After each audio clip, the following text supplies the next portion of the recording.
So there's no way we can accept Muhammad as an intellectually reliable source of information about Jesus, but can we accept him as a spiritually reliable source?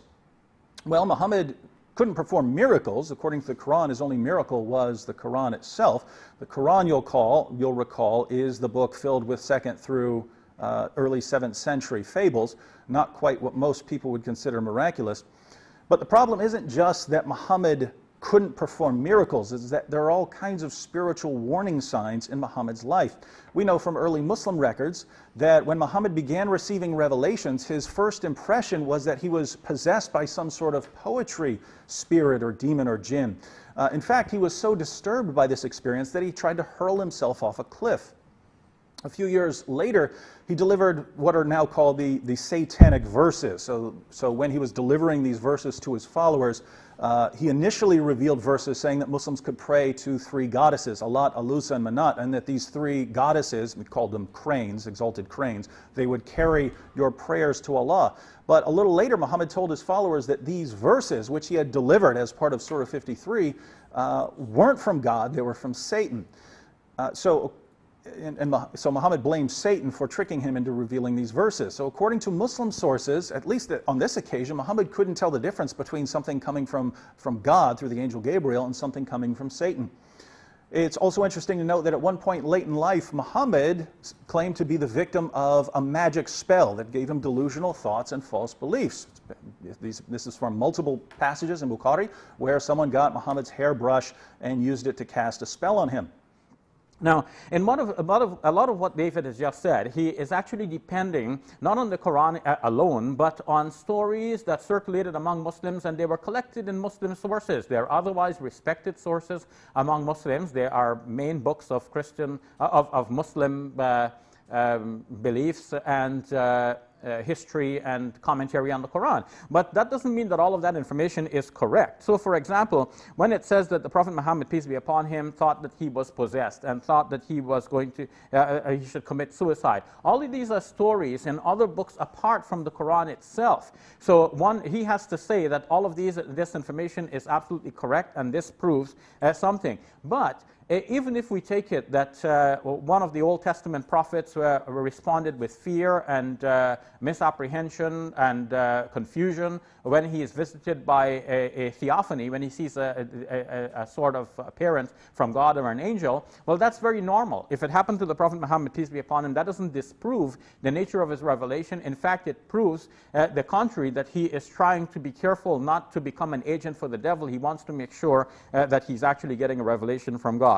The story of the Satanic verses has been disputed. Some scholars said that it's authentic, that it really happened like that, and some scholars said no. So we cannot use a disputed story like that to disprove the entire career of the Prophet Muhammad, on whom be peace. We have other good evidence to show that in fact he is a true prophet of God. John Burton has actually, as an independent non-Muslim scholar, has discounted that story and shown how it could have actually developed among Muslims. It's a long explanation, no time to give the details, but I can if necessary.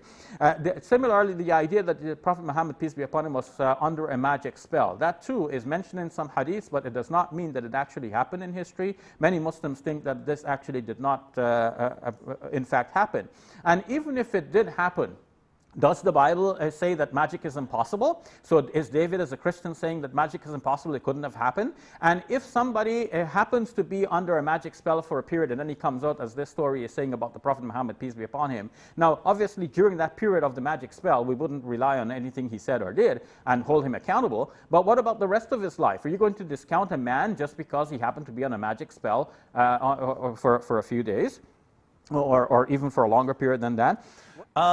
Shabir points out that I don't just depend on the Quran, I depend on other sources for my history of Muhammad. Well, I really don't have any other place to go other than other Islamic sources. The Quran is not a history book of Muhammad. We have to go to other sources. He said that Muhammad's possession and suicide attempts are based on other sources. Yes, but as Shabir knows, historians rely on what's called the principle of embarrassment. In other words, when they're taking these sources, they don't take everything as equally reliable. They apply certain historical principles. One of those is the principle of embarrassment. embarrassment. This is true in Christianity. This is true in Islamic sources. And the idea is if people are going to make something up, they're probably going to make up something that helps their case, not embarrasses them somehow. And so the principle of embarrassment would say if you find embarrassing material, probably wasn't made up, right? If it's your enemies making up embarrassing material, that would be one thing. But if it's your followers who are saying something embarrassing, it's probably true. Again, in Christianity, in Christian sources or in Muslim sources. So when we read about Muhammad thinking that he's possessed or thinking that, or trying to kill himself, yes, we would be going to these sources, but these don't seem to be like the sorts of things that Muslims would invent, and so I would treat them as pretty reliable. The Satanic verses story, Shabir says, is disputed, yes, but I have 37 Muslim sources of varying degrees of how old they are and giving variations of the story.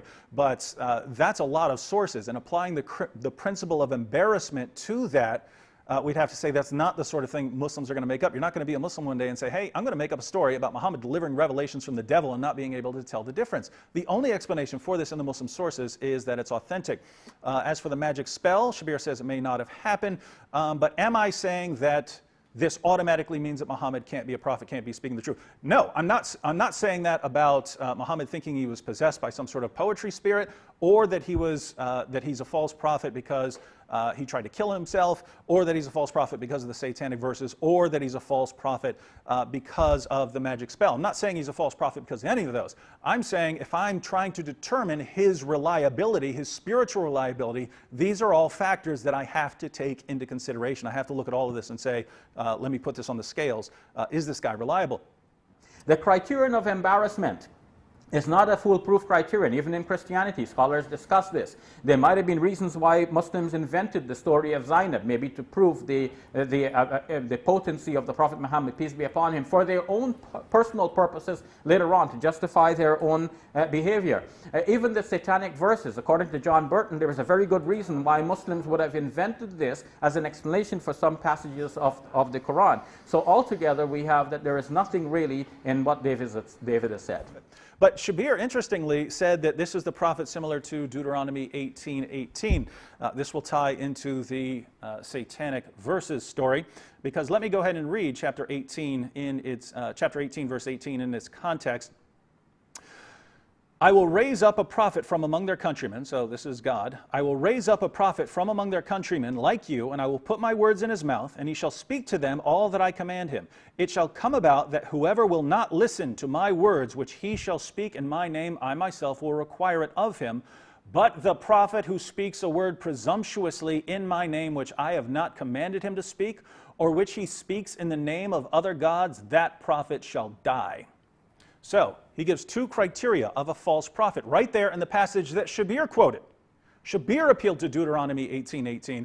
Right there in Deuteronomy 18:20, just 2 verses later, we have two criteria of a false prophet. If he speaks a word that God didn't tell him to speak, and if he speaks in the names of other gods. Why is this relevant? Well, according to our earliest Muslim sources, Muhammad delivered a revelation saying that you can pray to Allat, Alusa, and Manat, 3 goddesses, and he later comes back and says that didn't actually come from God, that came from somewhere else.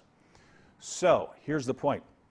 Shabir, over these past 2 days, has shown a lot of concern for the Old Testament and being in line with the Old Testament. I haven't talked about that too much because I reject the methodology. If the guy who rises from the dead tells me what to believe about God, I'm going with the guy who rose from the dead. But Shabir has appealed over and over again to the Old Testament, to the Torah. If we do that, Moses says the prophet who does these two things has to die.